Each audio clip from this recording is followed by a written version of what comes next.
अनुप्रिया जी, हालांकि प्रधानमंत्री surprise element के लिए जाने जाते हैं। प्रधानमंत्री अमित शाह की जोड़ी की बात करें तो फिर चाहे वो सीएम के नाम की बात हो या पार्टी के राष्ट्रीय अध्यक्ष के नाम हो या अपने फैसलों के नाम हो, अपने कैबिनेट में चेहरों की जगह देने की नाम हो, तो हमेशा सरप्राइज करते हैं। और प्रधानमंत्री ने जब जब देश के नाम संबोधन किया है तो पॉलिसी को लेकर, कुछ बड़े और कड़े फैसलों को लेकर वो देश से मुखातिब हुए हैं।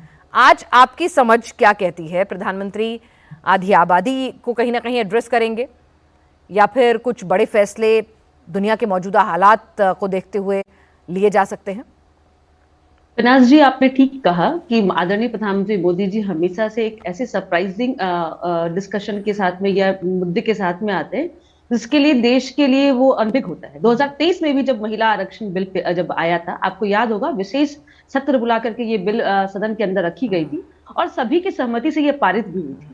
लेकिन ये विडंबना है और कल का दिन ये पूरे भारत की आधी आबादी के लिए काला दिन था कि जिस तरह से विपक्ष ने इस बिल को वोट ना दे करके यह पारित नहीं होने दी, जबकि केंद्र सरकार को पता था कि 2/3 मतों की जरूरत होगी और उनको पता था कि सरकार केंद्र सरकार के पास में नहीं है। वो सर्वदलीय अपील भी की, लेकिन विपक्ष की हट धर्मिता ने यह बता दिया कि उनके लिए उनकी राजनीतिक सर्वोपरि है, महिलाओं के हित की कहीं चर्चा नहीं करते। मैं इसलिए कह रही हूं क्योंकि जो विपक्ष में बैठे लोग हैं, अगर उनको आप देखेंगे तो उनका लंबा समय रहा है सत्ता में। कांग्रेस ने आजादी के बाद लंबे समय तक देश में शासन किया, सपा की सरकार रही, उत्तर प्रदेश में रही है। आप ममता बनर्जी को देख लीजिए, जितनी भी संगठनें हैं वो, लेकिन कभी महिला हित के लिए इस तरह के बिल जब जब पारित हुआ है उन्होंने विरोध किया है। कल तो हम उम्मीद कर रहे थे कम से कम जो भी इफ़ थी, मैं तो कहती हूँ कि एक तरफ दरकिनार कीजिए कि इफ़ जो भी थी, लेकिन कम से कम देश की आधी आबादी को एक बिल पारित हुआ था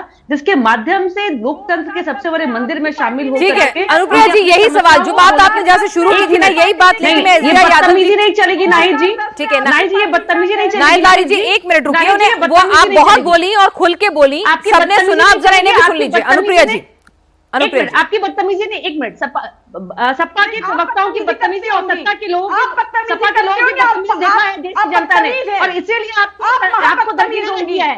बीच में बोल बोल के आप क्या समझती हैं? कभी भी महिलाओं के हक की बात आप लोग नहीं कीजिएगा। आप लोग मंच का इस्तेमाल करते हैं अपने नेताओं के प्रचार के लिए। देश हित में अगर महिलाओं के लिए बिल पारित हो रहा है, वहां समर्थन नहीं दे करके यहाँ पे आप करती हैं। आप अल्पसंख्यकों के लिए अगर अरे क्या आप बोलती हैं?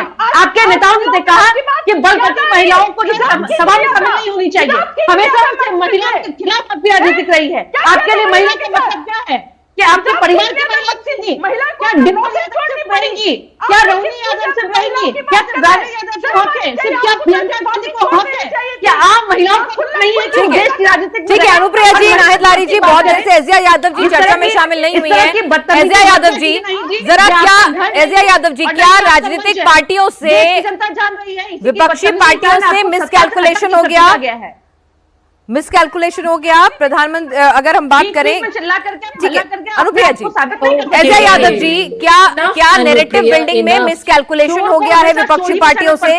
क्योंकि जाहिर सी बात है, ऐसा नहीं है फ्लोर मैनेजमेंट सत्तारूढ़ पार्टी को नहीं आता, बीजेपी तो जानी इसके लिए जाती है। 12 साल में कोई भी उनका बिल जो है गिरा नहीं है, ठीक है, तो उन्हें भी बहुत अच्छे से मालूम था कि उन्हें 2/3 नंबर चाहिए। उन्होंने कोई कंसेंसस पहले से बनाया नहीं था। एक मिनट एजिया यादव जी, यही पूछ रहा कर दिया तो जेडीयू की प्रवक्ता ने उन्हें बदतमीज कह दिया, और मेरे तो पूरे समय में ही जेडीयू की प्रवक्ता बोलते रही, मैं क्या बोलूं? अरे अभी कहाँ बोलिए, आपका तो पहले बार सवाल में नंबर आया, एक एक करके सबके पास आ रही हूँ। अनुप्रिया जी तो बोलिए नहीं अभी। आपने कहा कि एजिया यादव का टाइम है, लेकिन ये बोलती रही, आप तो भूल गई। चलिए नहीं, बिल्कुल नहीं बोले एजिया यादव।